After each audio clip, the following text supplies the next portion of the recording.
Chers auditeurs, je vous souhaite la bienvenue à votre rendez-vous musical Appassionato sur Radio Judaïka 90.2 FM, que vous pouvez également suivre en streaming sur notre site radiojudaïka.be.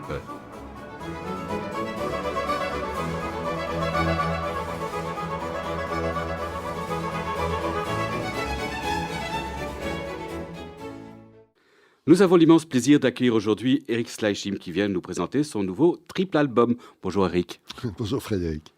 Alors je résume votre parcours. Vous étudiez au Conservatoire de Bruxelles et de Liège. Dans les années 80, vous fondez le groupe Maximaliste avec un point d'exclamation qui, ensemble avec les premières productions d'Anna Teresa de Keersmaker et de Wim van de Kiebus, conquiert les scènes internationales.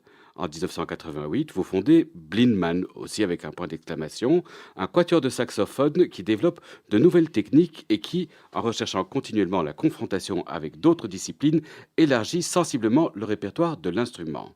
Depuis 1988, vous produisez régulièrement avec Blindman à l'étranger et donnez aussi des workshops sur les techniques non conventionnelles de votre instrument. L'ensemble Blindman est un vaste laboratoire artistique. Il devient un collectif au sein duquel le quatuor d'origine, donc Blindman Sax, partage désormais ses 20 ans d'expérience scénique avec de jeunes quatuors, Blindman Drums, Blindman Vox et Blindman Strings. En 2014, le quatuor vocal est remplacé par Blindman Hybrid, un quatuor mixte. Blindman devient donc un collectif qui se compose exclusivement de 4 quatuors, une formule unique dans le monde de la musique. Je vous propose de débuter notre entretien avec la toccata en do majeur BWV 564 de Jean-Sébastien Bach.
la toccata en do majeur BW 564 de Jean-Sébastien Bach dans l'interprétation du quatuor Blindmann. Alors dites-nous, Eric, venez-vous d'une famille de musiciens? Non, pas du tout. Pas du tout. Alors, Mes parents voulaient vraiment que j'aille, parce que j'étais toujours fasciné par les musiciens et par les instruments de musique. Et là, c'est clair que ma mère a vraiment voulu que j'aille à l'école de musique. Et donc, c'est grâce à ça que finalement, je suis devenu musicien. Mais je n'ai aucun antécédent, disons. et qu'est-ce que vos parents écoutaient à la maison alors? Là, il y avait du classique, hein, surtout le dimanche. Là, je sais qu'il y avait vraiment, bon, il y avait les opéras, il y avait les grands concertos, surtout pour piano, etc.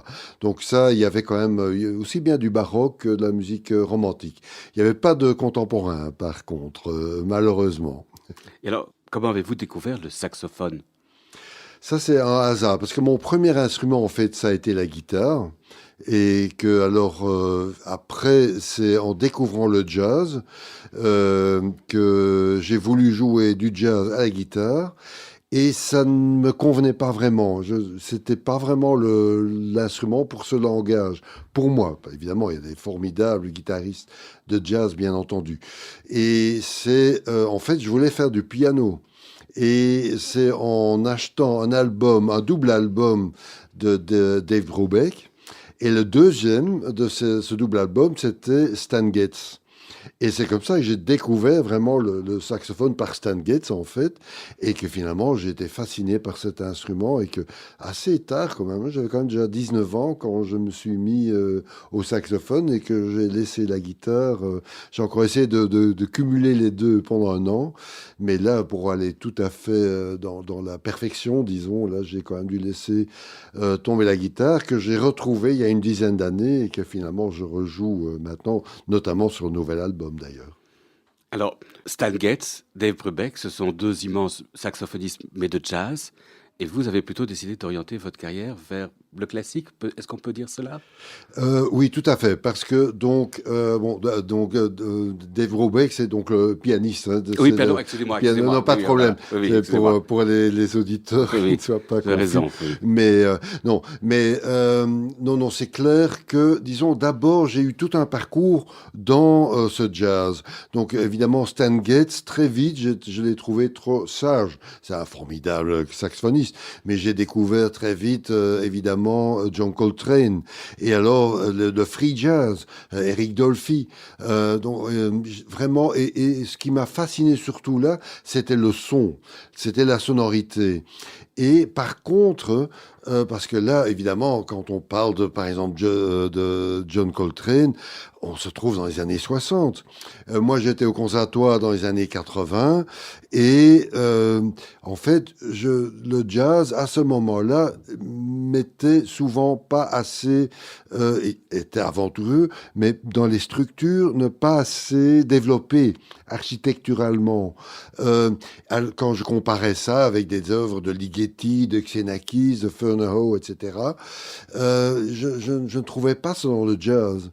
Et finalement, j'ai vraiment commencé à écouter beaucoup de musique contemporaine, pure et dure, qui en fait, à ce moment-là, au Conservatoire de Bruxelles, n'était pas vraiment à la une non plus. Hein. Tout au plus, on jouait du Schoenberg ou du Webern, mais on n'allait pas beaucoup plus loin que ça. Du John Cage, on n'en parlait pas encore à ce moment-là. Ce n'est que d'ailleurs au Conservatoire de Liège, que là, évidemment, avec Pousseur, Henri Pousseur comme directeur, et des professeurs comme Jeffsky, évidemment, là, on avait vraiment une bibliothèque de savoir qui était formidable. Pour moi, c'était vraiment la découverte et avec une ouverture sur le regard musical notamment. Et en fait, c'est alors j'ai essayé de combiner les deux. Disons que le jazz, je ne l'ai pas désavoué, mais par contre, j'ai emprunté l'idée, le concept sonore de l'instrument, parce qu'à ce moment-là, au conservatoire, c'est quand même encore le son du saxophone 19e siècle. Hein. Vraiment, la petite embouchure, un son hyper contrôlé, justement pour pouvoir avoir une grande virtuosité, alors que dans le jazz, bon, quand on parle Charles Charlie Parker ou même Coltrane, c'était des grands virtuoses qui, malgré la sonorité très ouverte, arrivaient vraiment à un débit de notes assez impressionnant.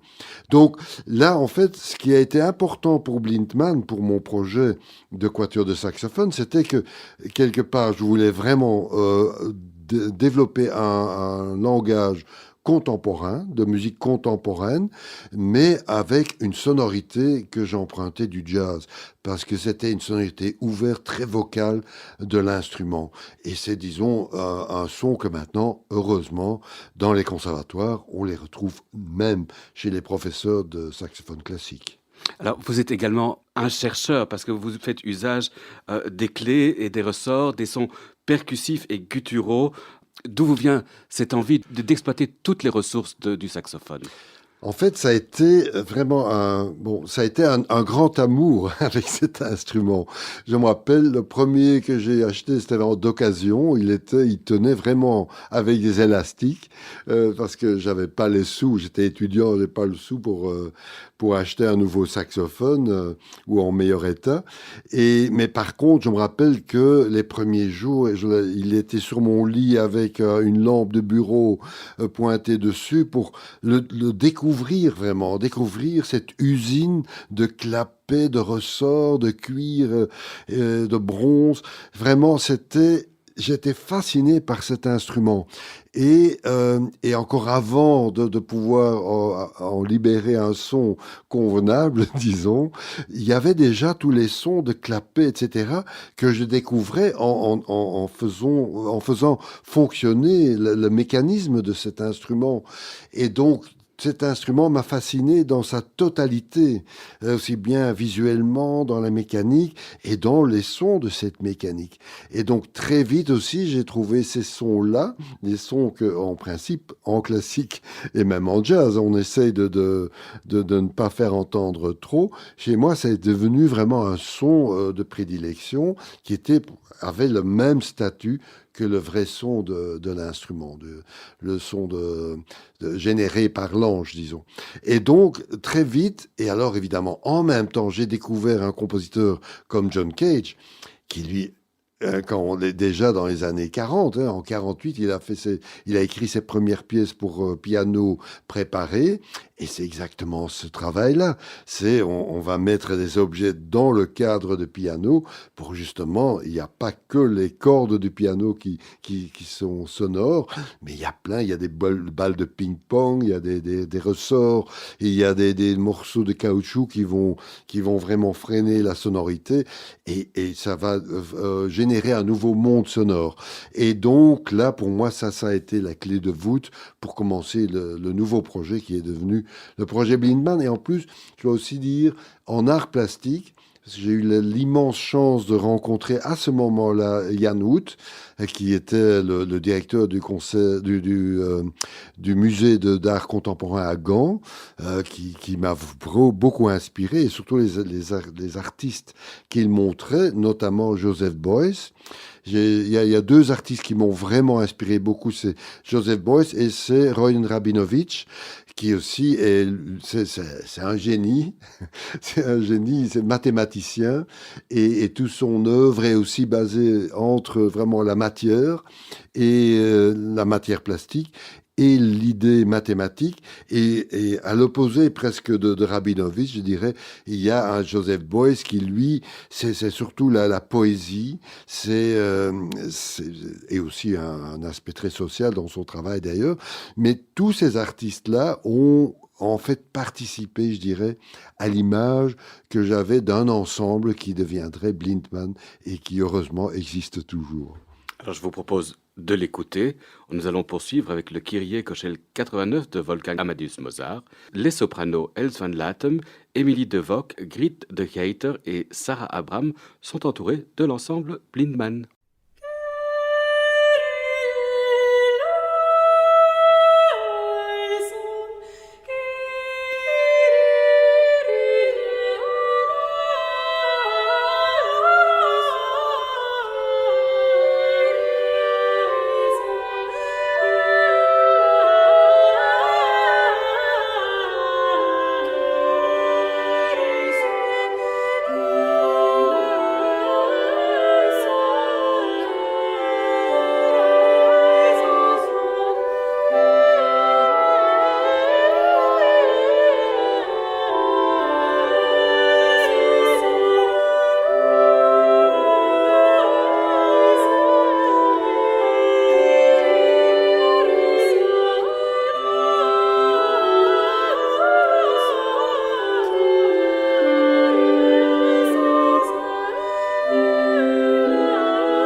Vous êtes sur Radio Judaïka et vous écoutez Appassionato, votre rendez-vous musical, le Kyrie Kochel 89 de Wolfgang Amadeus Mozart, les sopranos Els van Latem, Émilie de Vogt, Griet de Geiter et Sarah Abrams étaient entourés de l'ensemble Blindman. Alors nous avons évoqué l'ensemble Blindman. Comment vous est venue l'idée de rassembler 4 quatuors? Quel était l'objectif que vous recherchiez?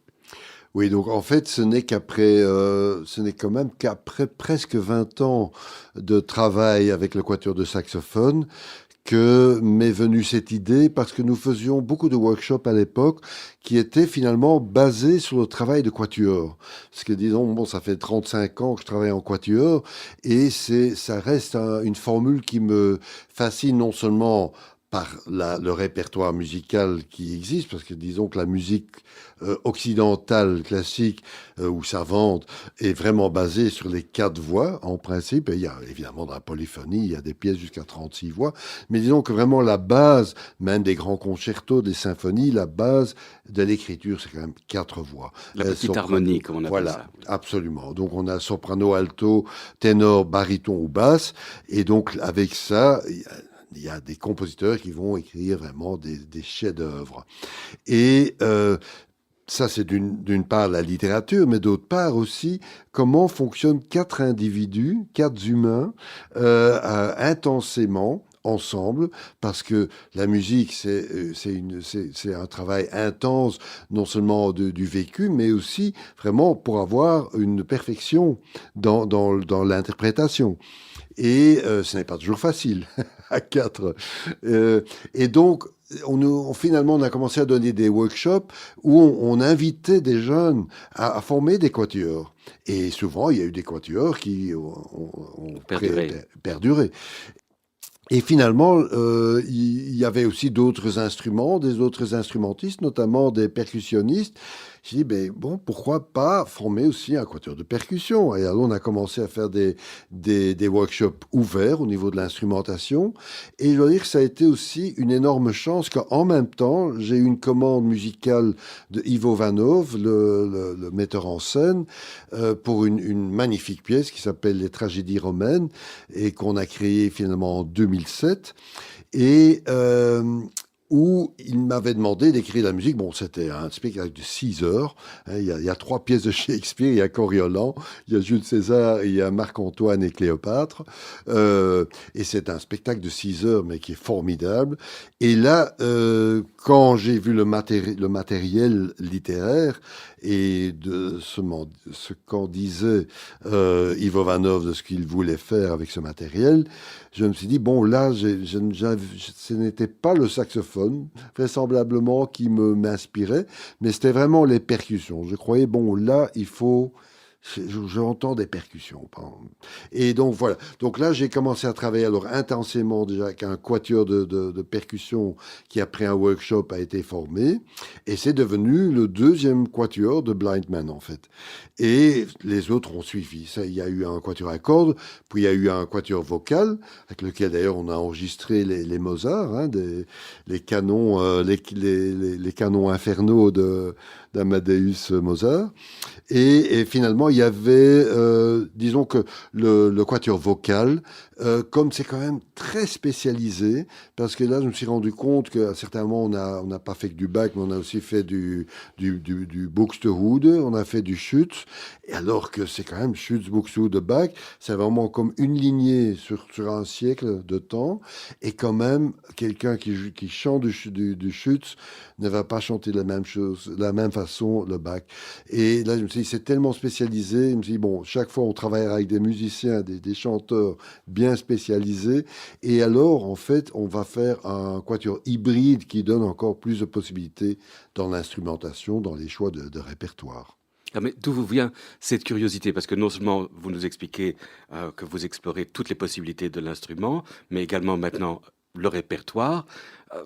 Qu'est-ce qui anime votre curiosité? Quel est le moteur derrière tout ça? Vous avez enregistré Handel, vous avez enregistré Bach, vous avez enregistré Mozart pour un quatuor de saxophone et les 3 quatuors autour. C'est quand même un parcours très étonnant. Oui, en fait, toutes les musiques me fascinent. Évidemment, je me suis rendu compte à un certain moment que je devais me spécialiser. J'adore le jazz, mais pour être un bon musicien de jazz, il faut pas faire 25 000 autres choses. C'est un travail bien précis et c'est des musiciens virtuoses, les grands musiciens de jazz. Pour le rock, c'est la même chose, ou la variété aussi, c'est à nouveau un autre travail. Déjà, dans le classique, c'est tellement immense ce qu'on a à partir du, mettons, le XIIe siècle, avec les organums de Perrotin, de Léonin, hein, l'école de Notre-Dame, jusqu'aux pièces les plus récentes en musique contemporaine. Mais dans tous ces styles, dans toutes ces époques, il y a des pièces qui me fascinent, que j'adore et qui me tentent de pouvoir en faire quelque chose. Et c'est clair aussi, je n'essaie pas faire d'une fusion entre des styles, j'essaie chaque fois de trouver une certaine pureté. Et là, dans toute humilité, parce que par exemple, pour la musique ancienne, hein, donc on a aussi enregistré du Josquin-des-Prés, du Hoekegem, du Pierre de la Rue.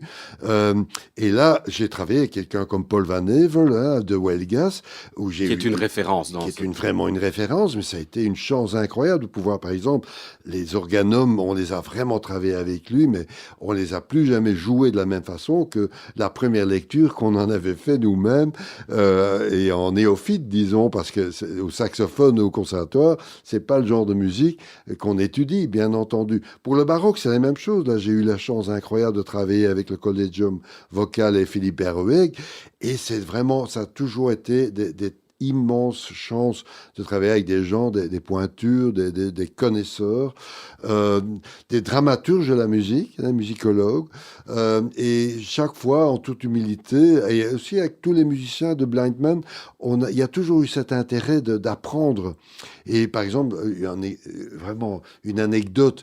À un certain moment, on avait donc fait les chorales partita de Bach, qui ont été un très grand succès et qui a donné justement cette envie d'aller fouiner encore dans la musique plus ancienne. Et on avait travaillé là-dessus, notamment aussi avec François Depp, on a fait un très grand travail d'analyse sur, cette œuvre de Jean-Sébastien Bach.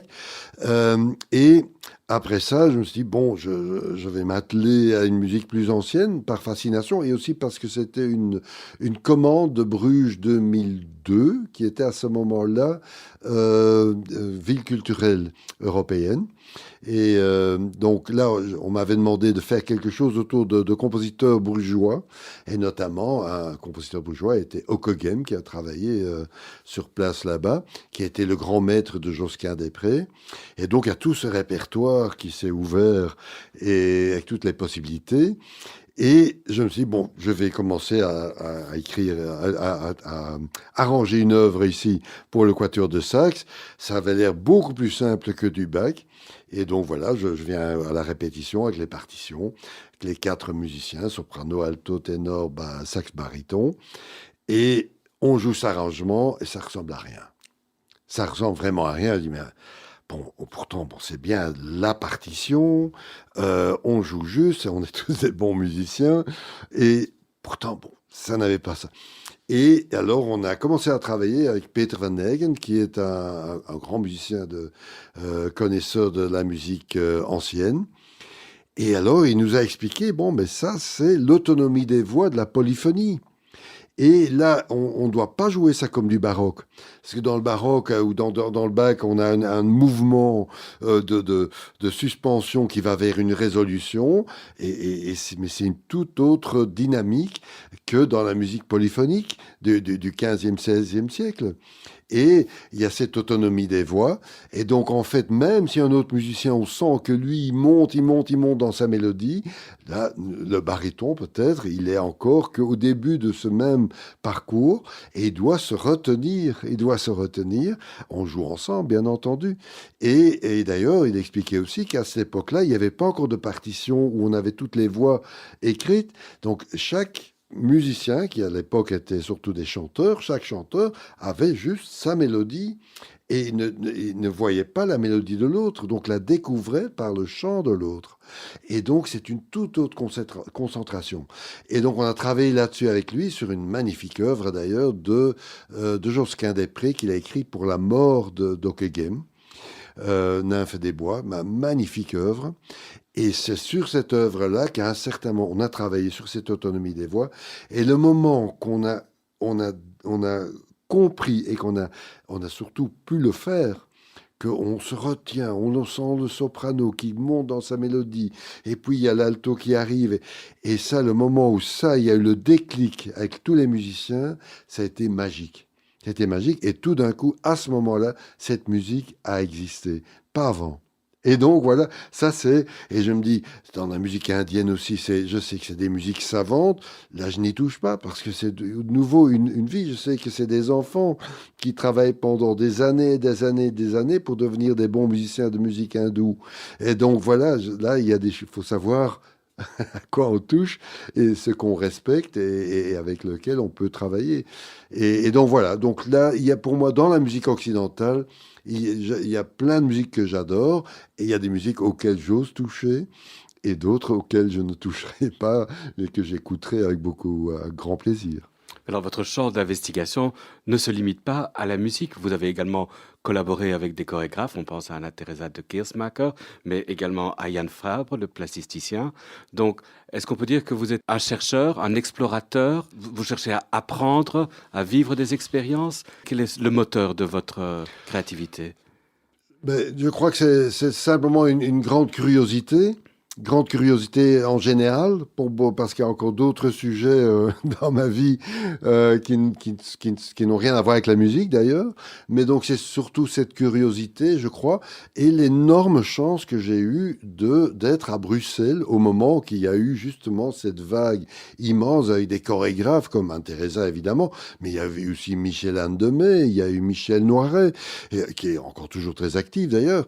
Mais donc il y a eu des plasticiens, dans le théâtre, il y avait Yann Decorte, je me rappelle, au Conservatoire de Bruxelles. Il y avait dans la classe d'art dramatique, ils avaient cours de Yann Decorte, et je me rappelle que dans le foyer à midi, je préférais me mettre à table avec les étudiants de Yann Decorte qu'avec les étudiants dans ma classe qui, eux, discutaient du triple coup de langue à la clarinette ou au saxophone. Là, évidemment, la classe de Yann Decorte, on parlait de Shakespeare et du Wooster Group, hein, un groupe de théâtre américain. Vraiment, je découvrais ça. Et j'ai eu cette chance immense que, en effet, grâce à Thierry Demey aussi, qui travaillait avec Anne-Teresa à l'époque, avec lequel on a fondé donc Maximaliste, hein, que j'ai découvert cette danse d'Anne-Teresa. Sinon, moi, je connaissais juste Béjart, et je croyais que ça, c'était la danse moderne, bien que, bon, ça a été hyper important, hein, Maurice Béjart. Mais c'est vrai que là, Anne-Teresa, à ce moment-là, elle avait quoi, 21 ans, 22 ans, et elle a cassé la baraque, elle le fait encore toujours d'ailleurs, mais ça a été une chance immense d'être justement à Bruxelles à ce moment-là, où il y a même Yann Fabre, je me rappelle, que Yann travaillait à ce moment-là sur une pièce qui est une des toutes grandes, premières longues pièces de 7 heures qu'il avait faite et sur laquelle il travaillait seul dans un lieu qui s'appelait le Stalker. Je crois que c'était à Scarbeck quelque part. C'était un café. À l'arrière, il y avait une salle de fête. Et je me rappelle que là, il travaillait avec quelques ampoules, des lampes et quelques draps. Et avec ça, il était occupé à faire déjà l'art qui deviendrait le grand art de Yann Fabre. Donc, bon, aussi par hasard, donc j'ai rencontré Yann Hout et tous ces grands artistes qui étaient montrés au musée de Gand. Donc, tout ça, bon, à cette époque-là, moi j'avais 22, 23 ans, donc c'est clair qu'à cet âge-là, on est une éponge. On assimile, on assimile, on assimile, et finalement, ce qui est formidable, c'est quand même, on garde ça dans son parcours aussi longtemps qu'on peut développer son langage artistique. Et ça, c'est la grande chance que j'ai eue, et j'en suis gré. Alors, on va parler de votre dernier album, mais d'abord, je vous propose d'en écouter un extrait avec Music in Motion de Philip Glass, donc par l'ensemble Blindman.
Music in Motion de Philip Glass par l'ensemble Blindman, dont le fondateur Eric Steichim est notre invité. Alors Eric, vous venez donc nous présenter ce triple album Icons. Quelle est la jeunesse de ce projet?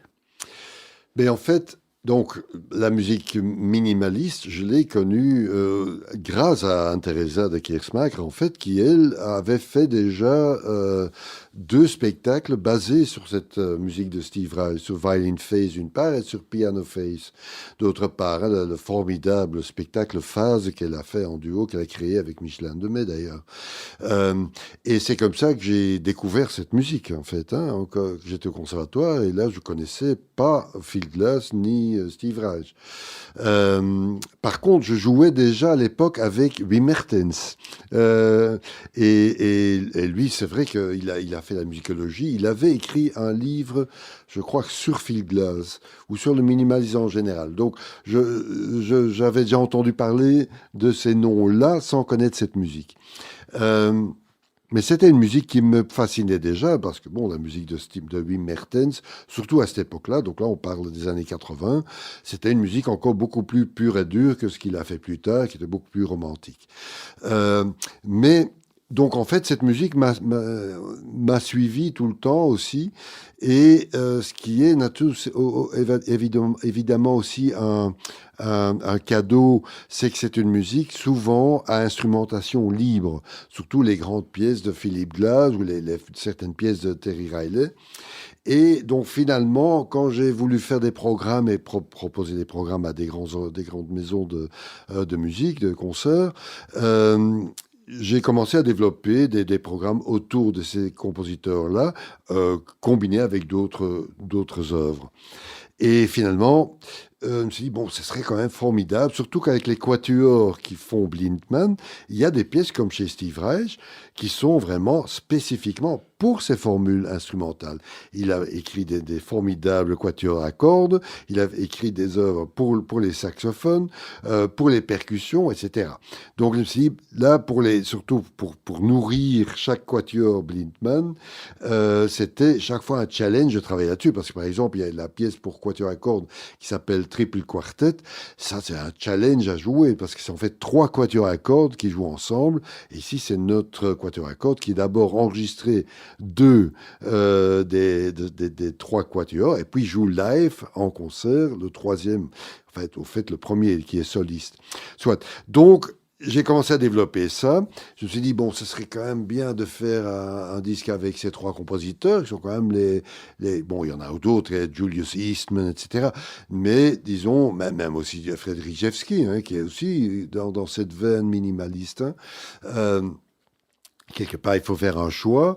Et je me suis dit, bon, là, un CD, c'est trop peu. Alors, je me suis dit, on va faire 2 CD. Et j'en ai parlé à Warner, hein, Warner Classic, qui était qui est toujours notre firme de disques. Et il trouvait ça une très bonne idée de faire un double album. Et bon, on a commencé à enregistrer. Et puis est venu Corona. Et le lockdown, début 2020. Et en principe, le CD, le double CD allait sortir fin 2020.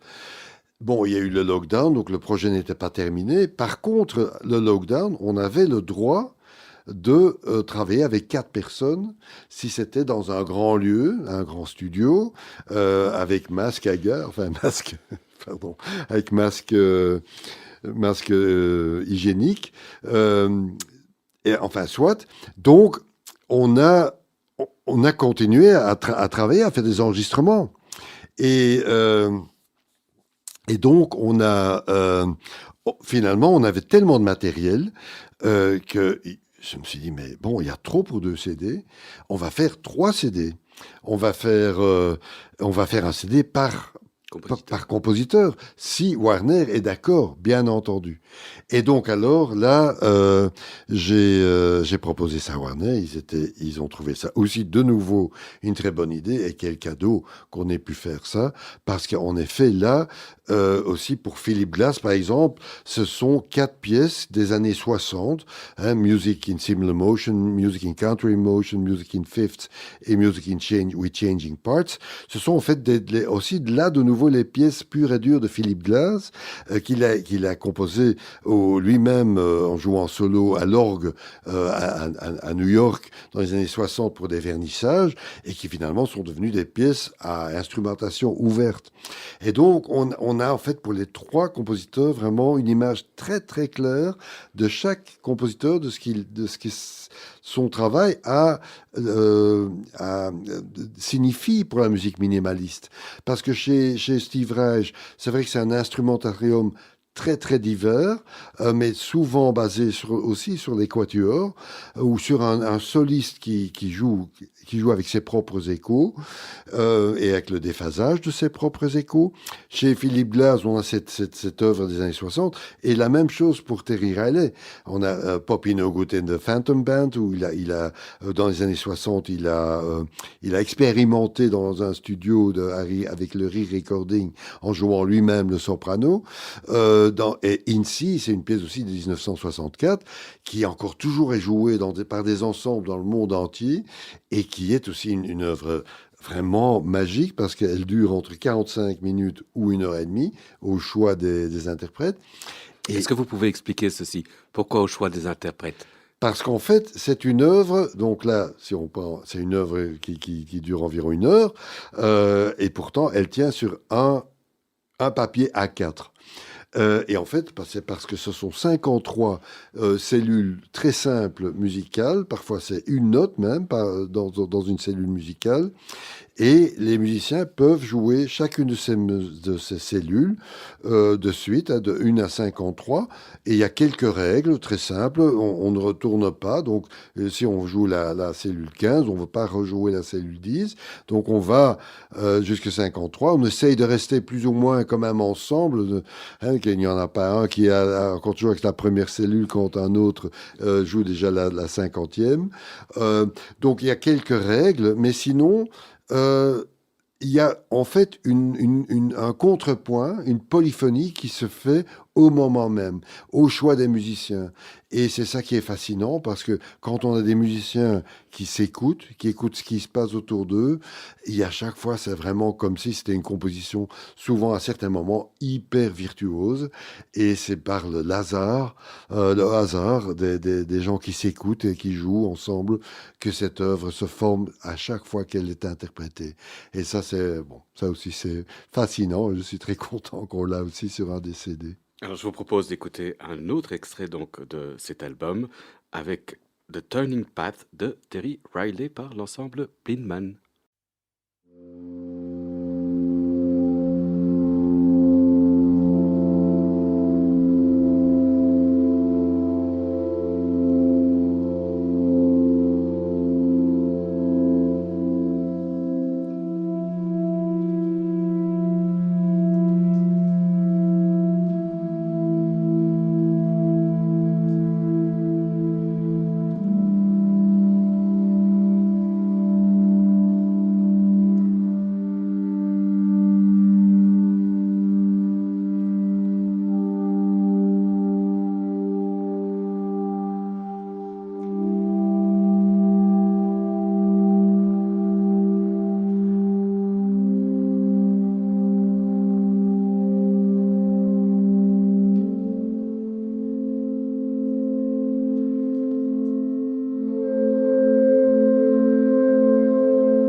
The Tuning Path de Terry Riley par l'ensemble Blindman, un extrait du triple album Icons qui paraît ce mois-ci chez Warner Music. Votre émission de musique classique Appassionato touche ainsi à sa fin. Merci beaucoup Eric d'avoir accepté notre invitation. Merci à vous. Merci à Clément Villansen d'avoir assuré la technique de cette émission. N'oubliez pas qu'Appassionato est diffusé sur les ondes et le site de Radio Judaïka les lundis à 13h, les jeudis à 14h et les dimanches à 9h. Merci chers auditeurs de nous avoir écoutés. À la semaine prochaine. D'ici là, portez-vous bien.